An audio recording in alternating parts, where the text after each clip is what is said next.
神秘的山中魅影系列3，中央社记者卢泰成台东县24日电，尽管台湾云豹已有半世纪未现踪，但看到云豹身影的事件层出不穷，原住民也相信它还存在，隐匿在山林中，那双锐利的眼睛注视着我们的举动。日前，台东排湾族阿朗伊部落传统领域巡守队2组人员目睹台湾云豹，分别看到云豹近距离地从机车前闪过，以及山崖上扑猎山羊。云豹是否灭绝问题再度受到关注。裴家琪和江国仁博士曾带领团队调查云豹，从民国90年1月至93年5月追踪云豹踪迹，结果没有搜集到台湾云豹仍然存在的记录。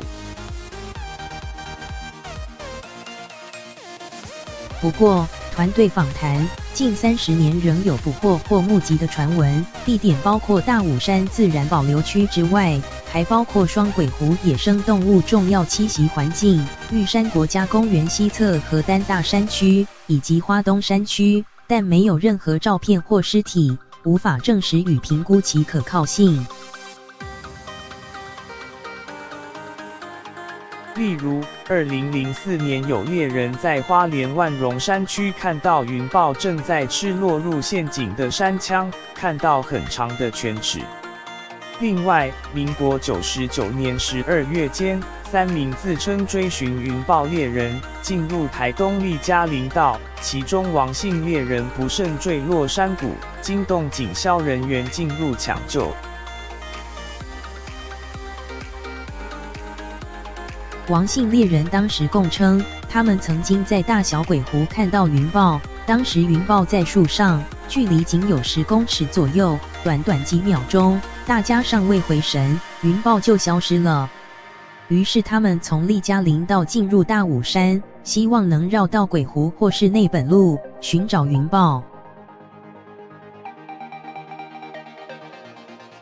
目前在台东仅留存红叶布农族部落2只云豹皮做成的云豹衣，以及13只云豹的犬齿做成的云豹头目冠。台湾云豹在排湾族大龟文的文化里，代表古代伟大战士的灵魂，是不能猎捕的。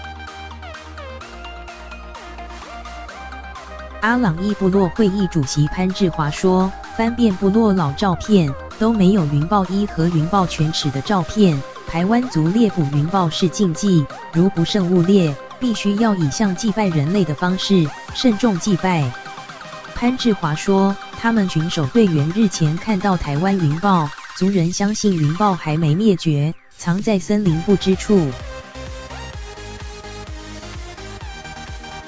布农族猎人吉亚努布农族猎人吉亚努说，他在山上多次感觉四周有鬼影般东西穿梭在树林，他相信森林中还有云豹，用锐利的双眼注视着我们。编辑：陈俊硕，1080224。